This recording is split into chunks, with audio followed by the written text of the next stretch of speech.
Assalamualaikum warahmatullahi wabarakatuh. Bersama kembali dengan Pak Guru Walan. Hai anakku sekalian, bagaimana kabar hari ini?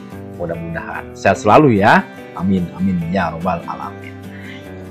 Baiklah anakku sekalian, sebelum belajar jangan lupa berdoa dan selalu menggunakan protokol kesehatan. Hari ini Pak Guru akan memberi materi pembelajaran yaitu tema 5 ekosistem.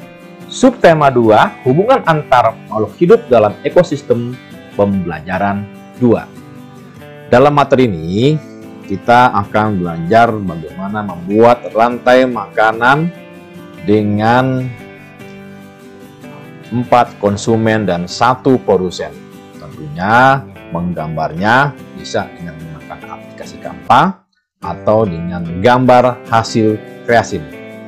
Yang kedua, kita juga akan belajar mengenal properti-properti di daerah provinsi Indonesia.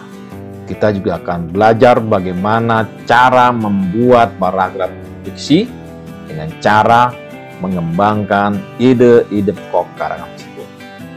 Terus selanjutnya kita simak keterangan dari Pak Guru Walan.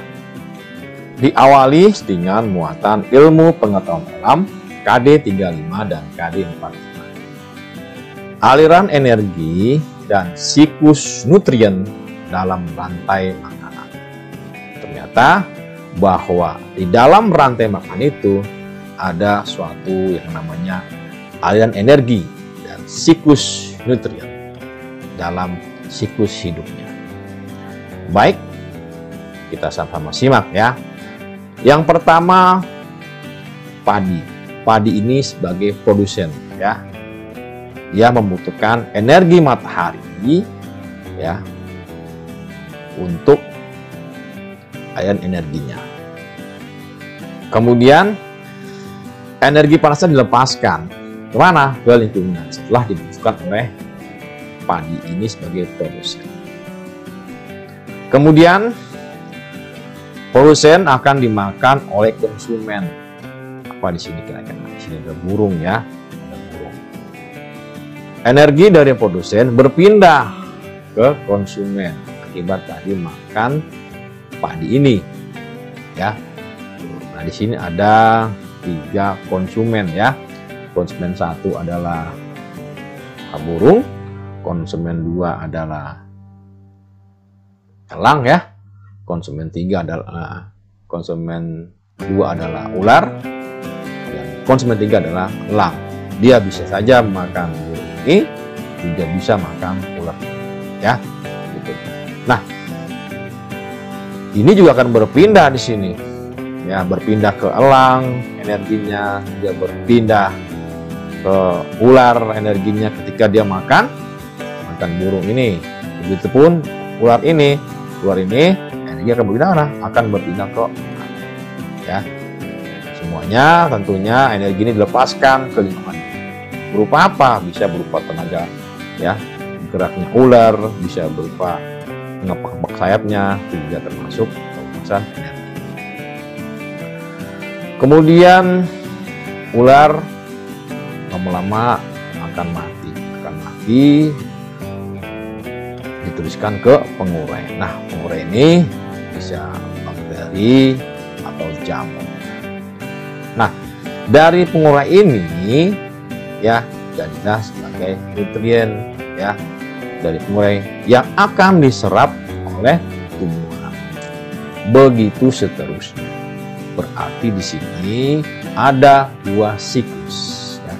Ada siklus nutrien di sini ya sebagai apa? Sebagai nutrisi untuk produksi untuk apa? Untuk konsumen 1, konsumen 2, konsumen 3 ya, hingga kembali lagi menjadi dibutuhkan oleh produsen. Ya. Begitupun siklus aliran energi ya yang terlepas ini. Nah, itulah kira-kira aliran energi dan siklus nutrien dalam rantai makanan. Nah, ini tugasnya untuk IPA-nya ya. Buatlah sebuah rantai makanan yang terdiri atas 1 produsen, 4 tingkat konsumen, dan 1 pengurang. Jangan lupa untuk menyebutkan jenis ekosistemnya. Misalnya dia bisa disebut ekosistem laut, ekosistem sungai, ya, ekosistem rawa, atau ekosistem hutan, ya. Dengan menggunakan aplikasi Canva atau dengan menggunakan gambar hasil kreasimu di kertas gambar. Nah, bagaimana kira-kira membuat rantai makan dengan menggunakan aplikasi Canva? Nah, ini Pak Guru contohkan ya. Ini Pak Guru contohkan seperti ini kira-kira ya. Yang pertama tentunya kita buka Canva-nya ya. Setelah kita buka Canva-nya, kita cari ya yang kontennya adalah infografis pendidikan ya, infografis pendidikan. Oh, kita klik, setelah kita klik nanti kembali seperti ini ya. Nah, pertama tentunya kita tulis teks ini ya. Misalnya apa? Misalnya kita tulis di sini adalah tetap ya, misalnya gitu. Nah, ini dia ya. Ini kita besarkan dulu supaya lebih jelas gambarnya. Kita di sini misalnya rantai makanan ya, tulis sini misalnya adalah rantai makanan, rantai makanan ya. Ya, ini kita tulis di sini misalnya rantai makanan. Nah, setelah itu tarik di sini ya. Sini kita kecilkan dulu supaya lebih bisa ininya ya, kita kecilkan ya, rantai makanan. Terus apalagi kita cari di tempat sini nih ya, di tempat ini kita cari misalnya apa nih, misalnya kita ingin di siklus persawahan ya, siklus apa, kita contohkan misalnya ekosistem sawah ya, atau misalnya di sawah ya. Apa kira-kira di sini misalnya padi, tulis gini padi ya. Misalnya sini padi ya, ya dulu tulis padi.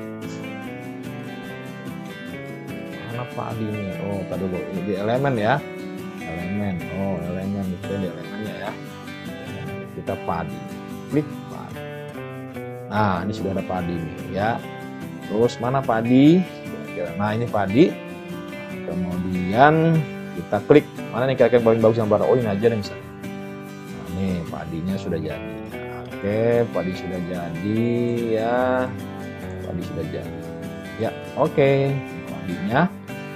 Setelah padi kita ambil misalnya tanda panah ya. Tanda panah. Tanda panah. Oh, sudah ada tanda panahnya nih ya. Tanda panah sudah ada, cari yang cocok. Mana kira-kira ya? Ah, ini dia nih tanda panah. Ya, klik. Ya, sini tanda panahnya. Nah, ya. Sudah ada di sini tanda panahnya. Oh, ya. Tanda panah ini padinya. Kira-kira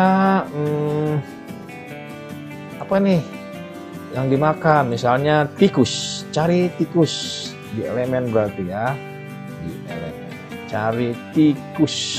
Tikus sudah ada nih, tikus. Cari tikus. Nah, tikus mana tikus? Klik tikus ya. Lagi tikus ya. Masih mempas tikus. Oke, bisa dikecilin di sini ya.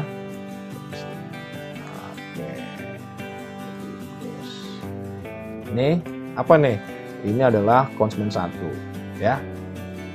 Dan seterusnya ya. Nah, itulah kira-kira cara membuat rantai makanan dengan menggunakan aplikasi Canva. Bagaimana yang aplikasi Canva-nya tidak aktif? Bisa juga dengan menggunakan media gambar hasil kerja kamu. Artinya apa? Jadi kamu berarti apa? Jadi kamu harus apa? Harus membuat gambar padi, membuat gambar hewan tikus dan seterusnya ya. Silakan kreasikan dengan caramu sendiri ya. Boleh dengan menggunakan aplikasi Canva atau juga boleh menggunakan gambar hasil kreasimu sendiri ya. Oke, kita lanjutkan ke materi berikutnya ya. Muatan bahasa Indonesia, mengembangkan ide pokok menjadi paragraf non-fiksi. Berikut hal-hal yang perlu dilakukan untuk menulis paragraf non-fiksi dari ide pokok teks. Yang pertama, menentukan topik yang akan dikembangkan. Kira-kira apa nih topiknya yang akan dikembangkan? Yang kedua, membuat daftar kosakata sebanyak-banyaknya.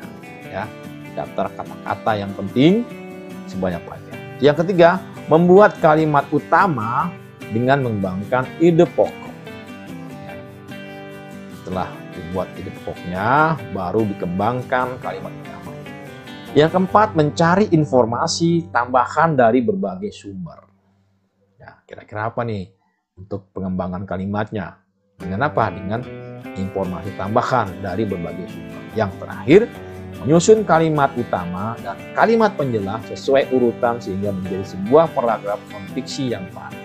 Jadi intinya bahwa paragraf itu ada kalimat utamanya, juga ada kalimat penjelasnya. Nah, itulah cara-cara mengembangkan ide pokok menjadi paragraf non-fiksi. Kita lanjutkan muatan SPDP, seni budaya dan prakarya. Properti daerah dan fungsinya. Properti berfungsi memberikan keindahan pada tarian. Terus berikutnya adalah media untuk menyampaikan makna tarian. Jadi properti tari itu ternyata ada maksudnya ya. Sebuah tarian kalau tidak ada propertinya, para penikmat tari tidak akan mengerti dan memahami kira-kira apa sih tari yang disampaikan itu. Tapi dengan adanya properti ya, kita akan lebih paham. Oh, itu yang namanya tari merak karena dia bergambar bulu merak.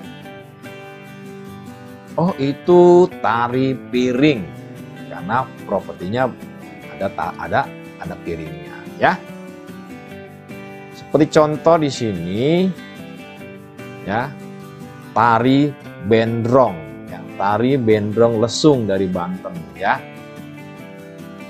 Properti juga dapat menunjukkan ciri khas tarian atau tema tarian seperti tari bendrong lesung dari Banten ini ya. Ada alunya, ada lesungnya. Lesungnya ini alunya ya. Menggambarkan kegiatan masyarakat Banten saat menyambut datangnya musim panen, misalnya panen padi ya, panen-panen buah-buah yang lainnya ya.